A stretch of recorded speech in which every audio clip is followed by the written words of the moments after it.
जय हिंद। स्वागत है आपका क्लास विद डीके में। तो आज हमने लिया है प्री बोर्ड का एक मॉडल पेपर है। आज इसको हम सॉल्व करेंगे, देखेंगे कि जो 16 फरवरी से एग्ज़ाम निर्धारित है आप लोगों के लिए, है ना? है ना? जो 16 फरवरी से एग्ज़ाम निर्धारित है, इससे आप समझेंगे कि इसमें से कुछ क्वेश्चन आपको एग्ज़ाम में आ जाए, है ना? तो देखेंगे किस टाइप के कैसे क्वेश्चन हैं। तो आइए स्टार्ट करते हैं। आप देख सकते हैं कि पहला हमने लिखा है, किसी धनात्मक पूर्णांक p के लिए प्रत्येक धनात्मक विषम पूर्णांक का रूप होगा। ऑप्शन ए है p, option B p+1, option C 2p, option D 2p+1। इसमें से कौन सा होगा? p+1, ये या ये? डी। देखिए सबसे पहले तो आप समझिए कर धनात्मक पूर्णांक, पूर्णांक धनात्मक पूर्णांक। धनात्मक पूर्णांक कितने होते हैं? 3 होते हैं। ऋण पूर्णांक, धन पूर्णांक, शून्य पूर्णांक होते हैं। ये बात कर रहा धनात्मक पूर्णांक का। इंटीजर्स जानते हैं ना? Integers, negative integers, zero integers and positive integers. ये क्या कर रहा है? धनात्मक पूर्णांक मान लिया है कि क्या है? p है। प्रत्येक धनात्मक विषम पूर्णांक, किसका पूर्णांक? विषम। अब देखिए यहां पर जैसे लिख दिया है p, अगर हम कोई नंबर रखें कि 1 2 3 4 5 6 ऐसे रखते जाएं, p है। 1 रखेंगे 1 होगा, 2 रखेंगे 2 होगा, 3 रखेंगे 3 होगा। ये तो कंटीन्यूअस नंबर मिलता जा रहा है। इसमें आप देख सकते हैं कि विषम भी है और सम भी है, तो ये तो हो नहीं सकता है। p+1 अब दिखा है p+1। अगर p+1 में p का मान हम क्रमशः ये रखते जाएं तो 1 में 1 जोड़ेंगे तो क्या आ जाएगा? 2 होगा। 2 में 1 जोड़ेंगे तो क्या आ जाएगा? 3। 3 में 1 जोड़ेंगे तो क्या आ जाएगा? 4। 4 में 1 जोड़ेंगे तो क्या आ जाएगा? 5। तो क्या ये सभी के सभी विषम है? इसका मतलब ये भी ऑप्शन क्या है? गलत है। अब 2p की बात करें तो 2p यानी p के मान में क्या हुआ है? p का जो मान रखेंगे उसी का क्या करना है? गुणा करना है। अगर 1 से गुणा करेंगे तो कितना होगा? 2। अगर 2 से गुणा करेंगे तो कितना होगा? 4। 3 से गुणा करें तो 6, 4 से गुणा करें तो 8। तो अब ये बताइए क्या ये सभी के सभी विषम है? ये सभी के सभी विषम नहीं है। इसका मतलब ये ऑप्शन क्या है? गलत है। तो अब बचा क्या? ये डी नंबर लिखा है 2p+1। तो अगर हम 2p+1 की बात करें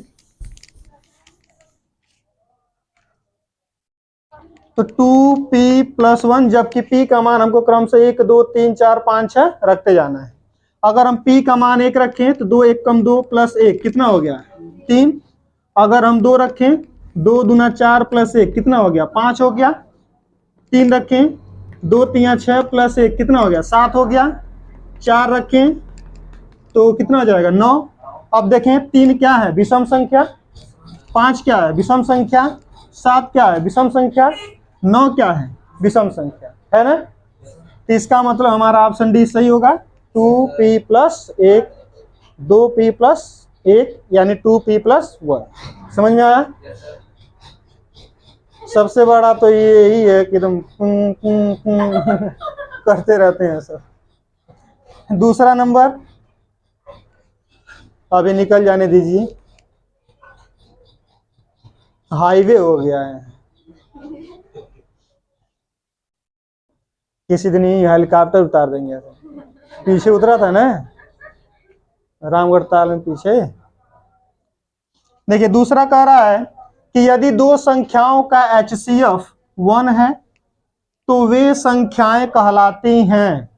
2 संख्याएं हैं। सबसे पहले तो आपको देखते ही आंसर नहीं मारना है। समझ में आया ना? ये नहीं कि देखिए और तुरंत लगा दीजिए।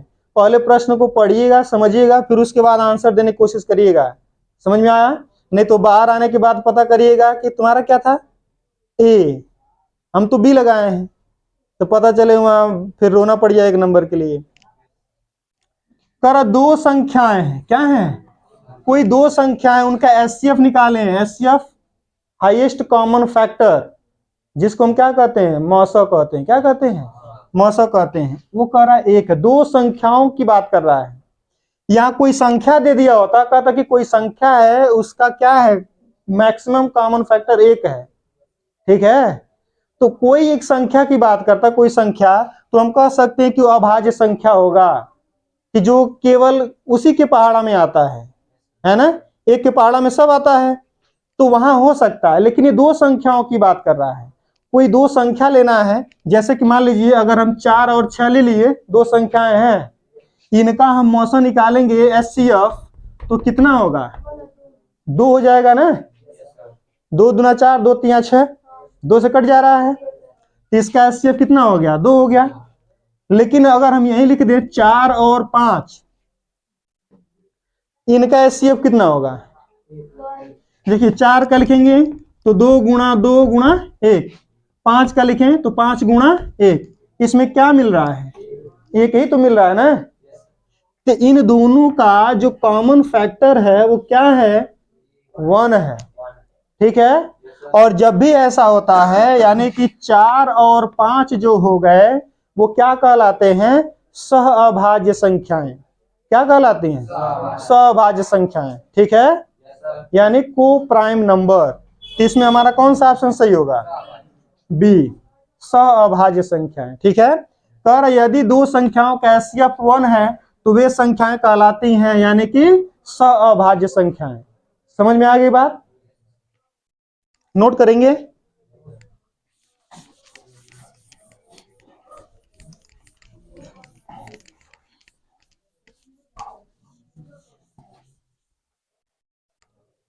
देखिए अगला प्रश्न है, कह रहा है कि समीकरण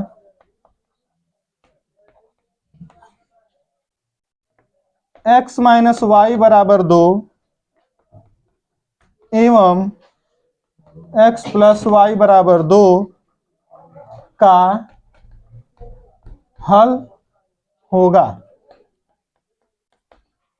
ऑप्शन ए है x बराबर 0 y बराबर 2, ऑप्शन बी है x बराबर 2 y बराबर 0, ऑप्शन सी है x बराबर 4 y बराबर 2, ऑप्शन डी है x बराबर -2 और y बराबर 0। कह रहा कि x माइनस वाई बराबर 2 है एवं x प्लस वाई बराबर 2। अब इसका आंसर क्या होगा, ये चलिए देखते हैं। देखिए हमने आपको बताया था कि इस तरीके का सवाल करने के लिए दो तरीका है, ठीक है। या तो आप प्रॉपर इन दोनों समीकरणों को क्या करिए, हल करिए और एक्स वाई का मान ज्ञात करिए, या आप ऐसा करें जब आपको सॉल्व करने नहीं आता है तब। जिन बच्चों को अगर समीकरण को हल करने नहीं आता है तो उनका सीधा सा तरीका ये है कि आप बारी बारी से जो ऑप्शन में दिए गए हैं उन दोनों समीकरण में रखिए। जो मान रखने पर लेफ्ट हैंड साइड और राइट हैंड साइड बराबर हो जाएगा, ठीक है, वही आपका आंसर होगा। तो पहला तरीका अगर देखें तो समीकरण है x माइनस वाई बराबर 2 और x प्लस वाई बराबर 2, यही है ना। अब ये दोनों समीकरण देख रहे हैं कि मान लीजिए हमको y को काटना है तो y यहाँ पर माइनस और यहाँ क्या है, प्लस है ना। जब भी ऐसा केस हो तो क्या करें, जोड़ें। क्या करें, जोड़ें।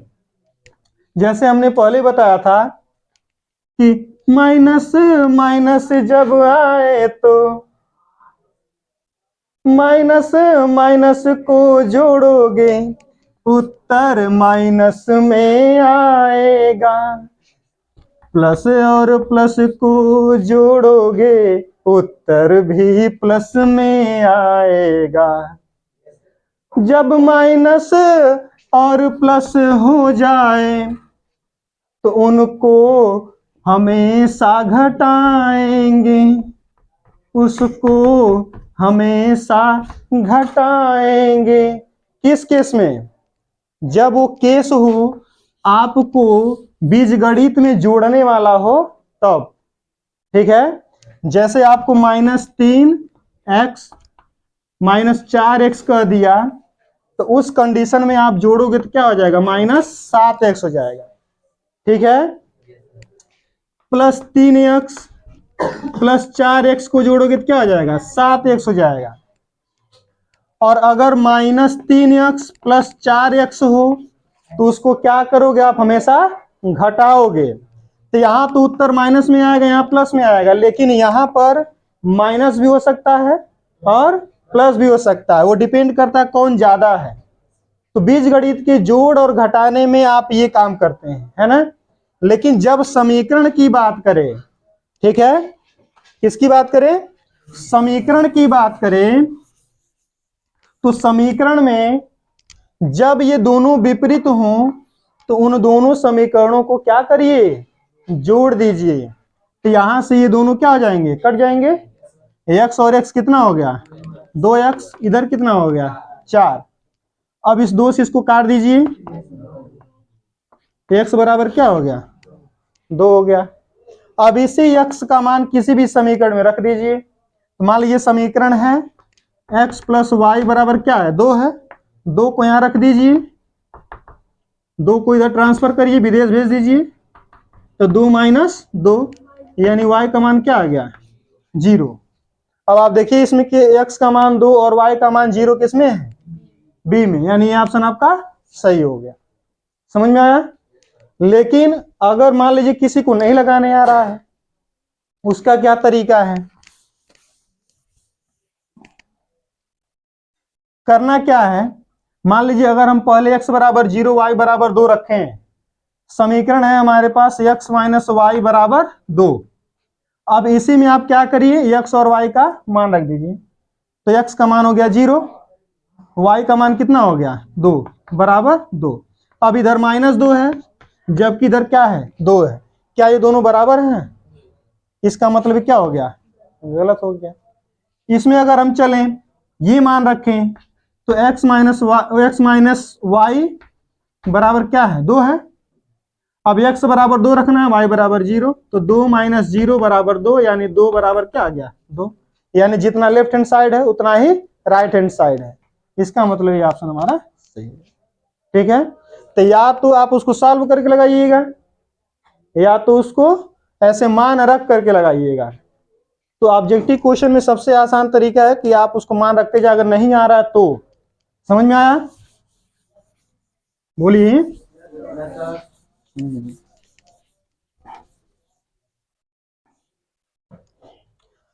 अगला प्रश्न है कि द्विघात समीकरण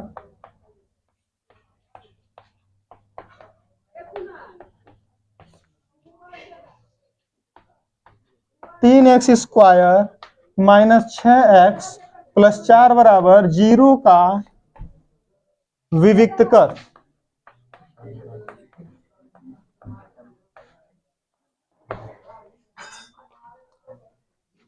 ऑप्शन ए दिया गया है 12, ऑप्शन बी दिया है 13, ऑप्शन सी दिया है -12, ऑप्शन डी दिया है 3 कड़ी में 6। विविक्त कर, यहाँ क्या दिया गया है? विविक्त कर कि कह रहा है कि द्विघात समीकरण 3x² - 6x + 4 = 0 का विविक्त कर निकालना है। ऑप्शन ए दिया 12, 13, -12 और 3 कड़ी में 6। ठीक है, तो सबसे पहले हम क्या करेंगे? इसका हम तुलना करेंगे।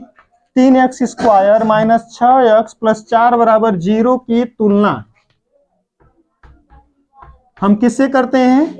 ax² + bx + c = 0 से। ठीक है, तो यहां से a का मान क्या मिलता है? 3। ठीक है, b के जगह पर क्या है? c के जगह पर क्या है? a b c का मान आ गया। अब विविक्त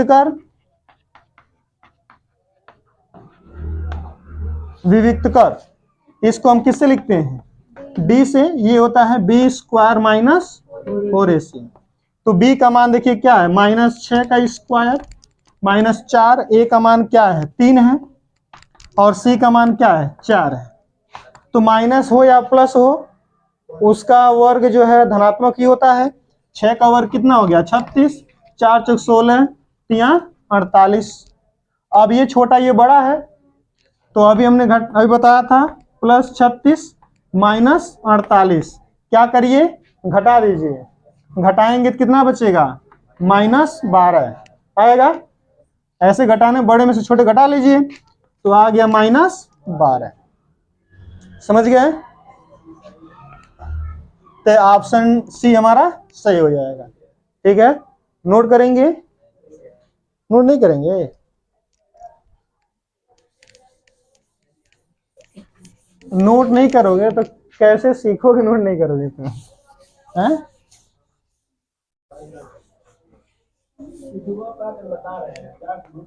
अच्छा हाँ, ये भी बात है। ये भी बात है।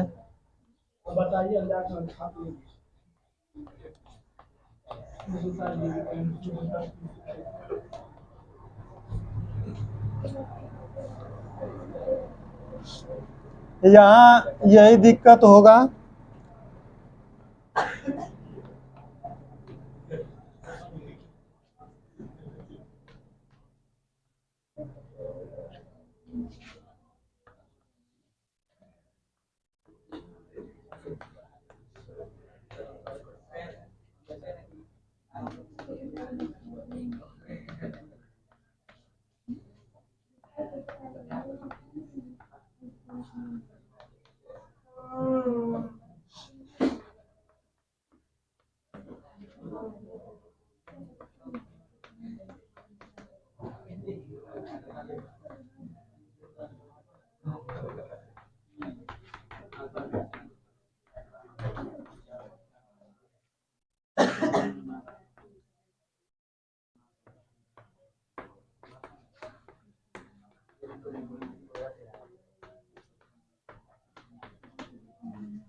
कह रहा है कि क्या परिमाप 80 मीटर तथा क्षेत्रफल 400 मीटर स्क्वायर के एक पार्क को बनाना संभव है? ए हाँ, बी नहीं, सी कौन नहीं सकते, डी इनमें से कोई नहीं। क्या परिमाप 80 मीटर तथा क्षेत्रफल 400 मीटर के एक पार्क को बनाना संभव है? अब ये कैसा है, वर्गाकार है, आयताकार है, ठीक है, इसमें कुछ जिक्र नहीं किया है। बताइए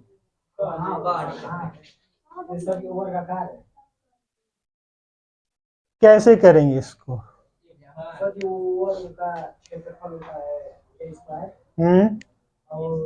वर्ग का परिमाप होता है 4 इंटू साइड, तो 4 इंटू मतलब 4 इंटू साइड करेंगे उसका भुजा हो जाएगी 20 मीटर। अब 20 गुणे 4 करेंगे तो 80 हो जाएगा, अब 20 गुणे 20 करेंगे तो 400 हो जाएगा। जैसे कि कहना ये है, एक आयत ही हो, एक आयत हो, अगर आप मानते हैं कि x और ये क्या है y है, ठीक है, अगर आयत है उसकी सभी भुजाएं अगर समान हो गए, यानी x और y जब बराबर हो गया तो वर्ग हो गया, और जब बराबर नहीं होगा तो आयत हो जाएगा, हो जाएगा। अगर आप मानते हो कि ना तो आपको लंबाई पता है ना ही चौड़ाई पता है, केवल आपको ये पता है कि परिमाप कितना है 80 मीटर और क्षेत्रफल कितना है 400 मीटर स्क्वायर, ठीक है। अब यहाँ पर देखें, परिमाप होता है इसका कि 2 कोष्टक में लंबाई प्लस चौड़ाई होता है। अब यहां से आप देखिए तो x प्लस वाई बराबर क्या मिल जाएगा 40 मिल जाएगा। अच्छा, इन दोनों का चूंकि क्षेत्रफल हमने आयत लिया है तो आयत का क्षेत्रफल होता है लंबाई गुणा चौड़ाई, यानी कि x गुणा y बराबर कितना दिया गया है 400 मीटर स्क्वायर, ठीक है।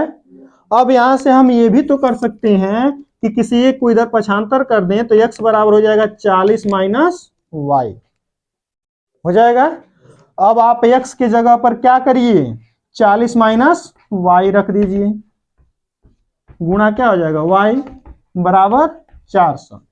जब गुणा करेंगे तो हो जाएगा 40y माइनस वाई स्क्वायर बराबर 400, है ना। इसको इधर लाइए तो minus y square plus 40y minus 400 बराबर 0।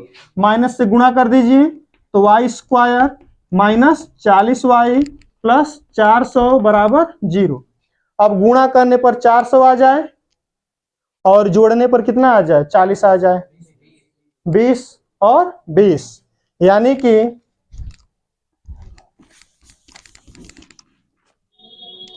तो यहां से इसका हम देखें तो वाई स्क्वायर माइनस 20 प्लस 20y प्लस 400 बराबर 0।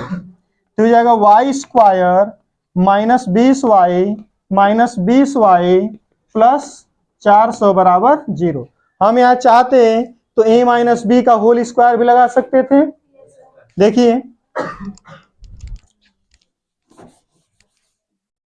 तो पहले का बना ए स्क्वायर माइनस 40 रहने दीजिए प्लस 20 का स्क्वायर बराबर 0।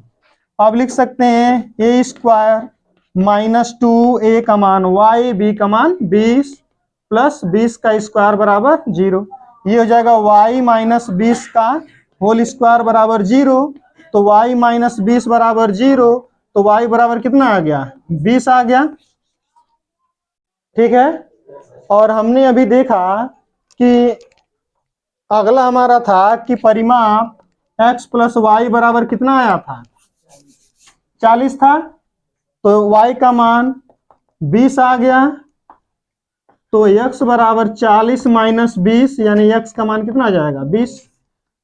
अब हम देख रहे हैं चूंकि लंबाई भी पता चला जा रहा है और चौड़ाई भी पता चल जा रही है, यानी लंबाई और चौड़ाई दोनों का मान ज्ञात हो जा रहा है। तो हम कह सकते हैं कि यह क्या होगा वर्ग होगा, क्या होगा वर्ग, यानी कि निकाला जा सकता है। तो इसका सही जवाब होगा हाँ। अब 1 नंबर के लिए इतना बड़ा क्वेश्चन आपको करना पड़ सकता है ना, तो प्रैक्टिस करना पड़ेगा। बिंदु -6,8 की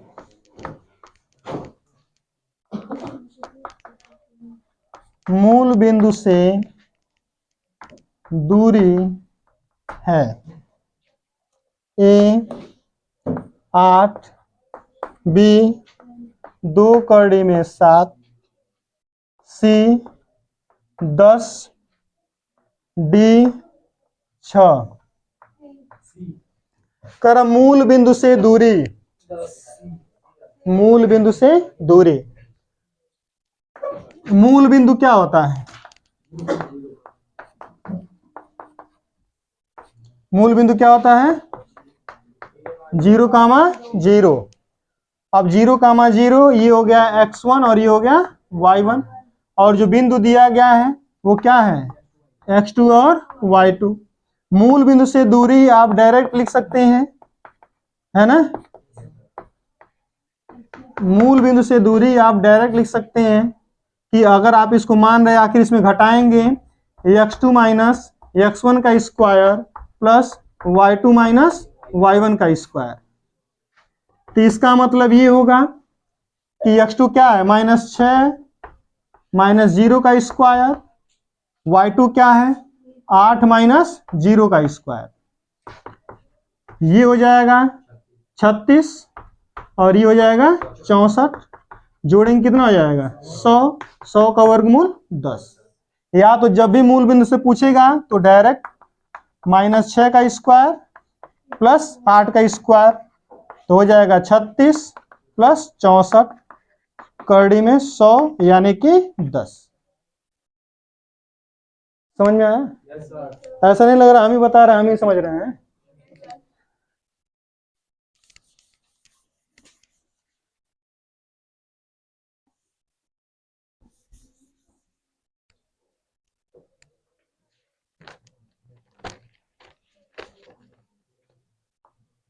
चलिए 9वां नंबर देखिए, यानी अगला नंबर करा, यदि बिंदु 8वां नंबर है, यदि बिंदु ए 1,2 ओ 0,0 और सी A, B संरेख है तो कर A बराबर B, ऑप्शन बी कह रहा है A बराबर 2B, सी कह रहा है 2A बराबर B, ये ऑप्शन डी है A बराबर -B। संरेख है, कह रहा कि संरेख है, तो संरेख होने के लिए क्या प्रतिबंध है बताइए? ट्रायंगल का जो एरिया होगा 0 होगा। हाँ, ट्रायंगल का एरिया 0 होना चाहिए। संरेख के लिए जो त्रिभुज का क्षेत्रफल है वो क्या होना चाहिए? 0 होना चाहिए। लेकिन एक्चुअली में अगर कितना भी छोटा त्रिभुज बनाएंगे, ठीक है, तो उसका कुछ ना कुछ एरिया तो होगा ही, होगा ना। लेकिन संरेख के लिए मतलब अगर आप बना रहे हैं तो ये संरेख यानी कि एक ही लाइन में आ जाए, एक लाइन में, ठीक है, समान रेखा में हो जाए, ठीक है, उसके लिए ये बिंदु को यहां लाना पड़ेगा इस जगह पर, तभी तो समान रेखा में होंगे, संरेख होंगे। तो इसीलिए माना गया है कि त्रिभुज का क्षेत्रफल क्या आ जाना चाहिए? 0 आना चाहिए। अगर त्रिभुज का क्षेत्रफल 0 आ जाता है इसका मतलब क्या है? वो संरेख है, और पहले ही संरेख दे दिया है, इसका मतलब हम लेके चलेंगे त्रिभुज का क्षेत्रफल बराबर 0। अब यहाँ पर आप देख सकते हैं ए, ओ और क्या दिया गया है? सी दिया है। तो आप मान सकते हैं यहां से कि x1 का मान क्या हो जाएगा? 1, y1 का मान 2, x2 का मान क्या हो जाएगा? 0, y2 का मान 0, x3 का मान a, y3 का मान b। कितना मान निकाल लिया? इसके बाद जबकि पता है कि बिंदु संरेख हैं, चूंकि बिंदु क्या है? संरेख हैं, ठीक है। संरेख के लिए त्रिभुज का क्षेत्रफल क्या होना चाहिए? 0 होना चाहिए, यानी 1/2 x1 y2 minus y3 plus x2 y3 minus y1 plus x3 y1 minus y2 बराबर 0। जब संरेख कह देता है तो हमको 1/2 भी लिखने की जरूरत नहीं होती है। आप इसको इधर ट्रांसफर करेंगे तो क्या हो जाएगा? 0 हो जाएगा। इसलिए हम क्या कर सकते हैं? इस 1/2 को हटा सकते हैं। अब क्या करिए? मान लिखिए, x1 का मान क्या है? 1 है, y2 का मान 0, y3 का मान b प्लस x2 का मान रखिए 0, y3 का मान रखिए b, y1 का मान 2, x3 का मान देखिए a हो गया, y1 का मान 2, y2 का मान क्या हो गया? 0 बराबर 0। अब यहां देखिए 0 में से b घटाएंगे तो b होगा -b, 1 में गुणा करेंगे तो क्या हो जाएगा? -b हो जाएगा। 0 से जब बाहर पहरेदार 0 है तो ये टोटल गुणा होगा तो क्या हो जाएगा? 0, खत्म हो गया। अब यहाँ आप गुणा करिए, ये हो गया 2a, 0 है, 2 में से 0 घटाएंगे 2, गुणा करेंगे तो क्या हो जाएगा? 2a बराबर 0। अब b को क्या करिए? ट्रांसफर कर दीजिए, माइनस है तो क्या हो जाएगा? प्लस, तो हो जाएगा 2a = b। तो कौन सा ऑप्शन सही होगा? सी। ये हमारा आंसर सही होगा। समझ में आ रहा है? आ रहा है?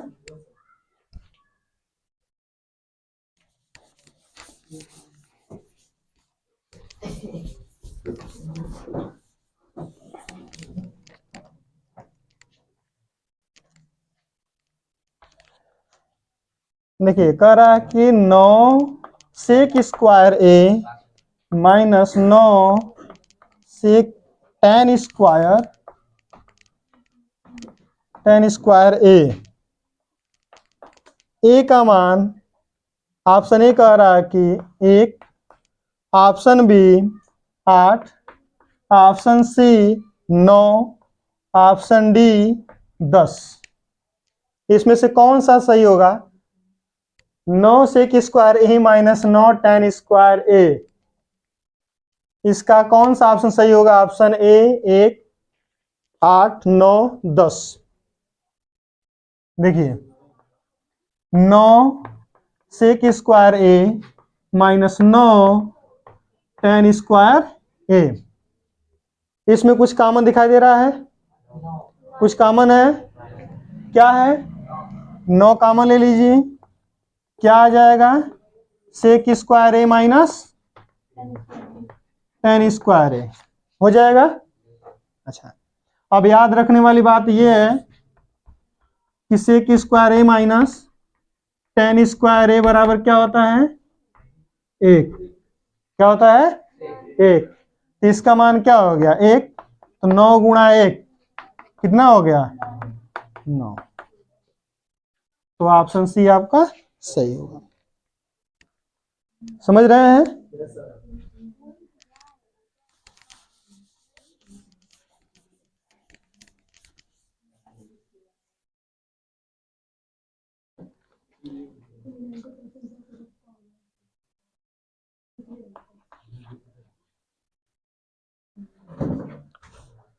देखिए लिखा है सेक थीटा बराबर 2, तो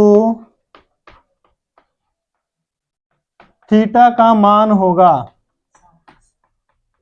कितना होगा? ए 30 अंश, बी 45 अंश, सी 60 अंश, डी 90 अंश। ये तो बहुत आसान है। 60 अंश का 60 अंश का मान 1/2 होता है। का 60 अंश का मान 1/2 होता है, और काश का उल्टा क्या होता है? सेक होता है। 1/2 का उल्टा क्या हो जाएगा? 2 हो जाएगा, यानी इसका आंसर हो जाएगा 60 अंश। फिर कह रहा है अगला कि यदि साइन ए बराबर 3/4, तो कोसेक ए का मान बताइए। कोसेक ए का मान, ये तो और भी आसान है। ए ऑप्शन है 3/5, बी है 4/5, सी कड़ी में 7/4, ऑप्शन डी है 4/3। क्या होगा? 4/3। साइन का उल्टा क्या होता है? कोसेक होता है। तो 3/4 है, तो क्या आ जाएगा? 4/3। एकदम आसान है। चलिए इसको भी समझा ही देते हैं। अगला प्रश्न है कर एक मीनार की जमीन पर छाया की लंबाई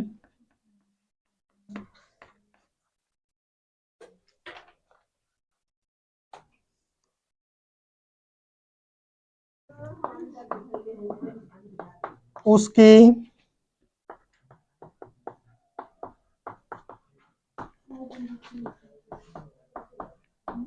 ऊंचाई के बराबर है, तब सूर्य का उन्नयन कोण बराबर है।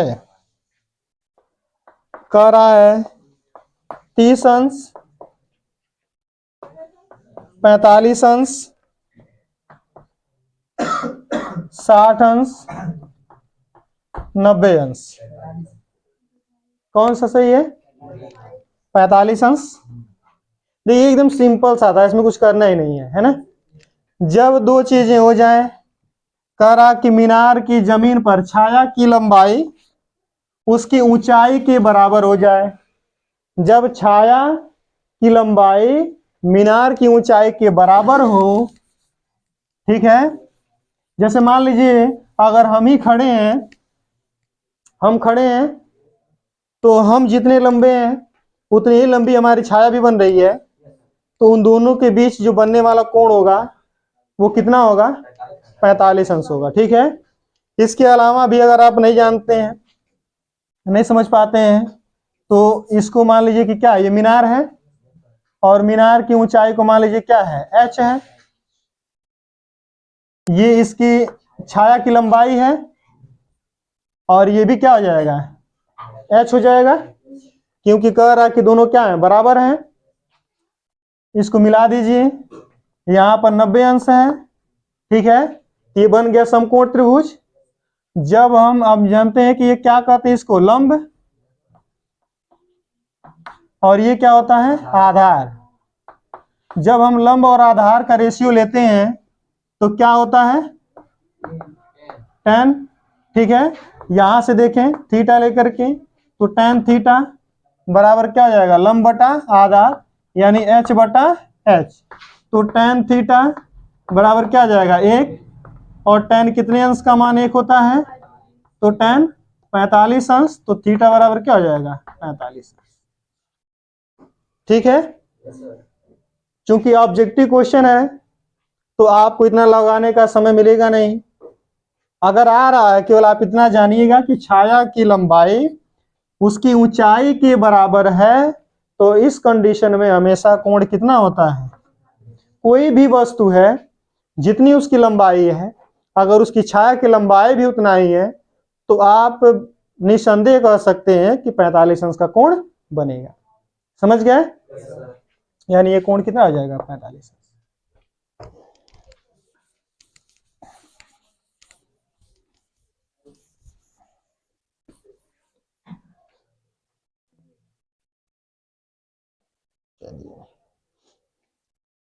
देखिए अब तो एकदम आसान है।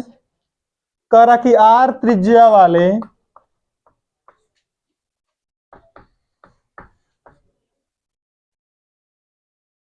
छोड़ दीजिए, r त्रिज्या वाले वृत्त की परिधि। अब इसमें ऑप्शन देने की क्या जरूरत है बताइए? एक वृत्त है जिसकी त्रिज्या क्या है? r है, तो कह रहा कि इसकी परिधि क्या होती है? परिधि क्या होता है? 2 पाई r होता है। खत्म।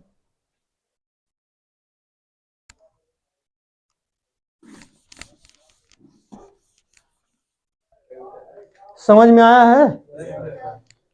ठीक है, अब इसके अगली कड़ी में भी जानेंगे जो बाकी के प्रश्न हैं, ठीक है, अगली वीडियो में जानेंगे। तो वीडियो पसंद आया तो प्लीज लाइक और सब्सक्राइब करें। बहुत बहुत धन्यवाद। शेयर भी करें जरूर करें। मिलते हैं अगली वीडियो में। जय हिंद।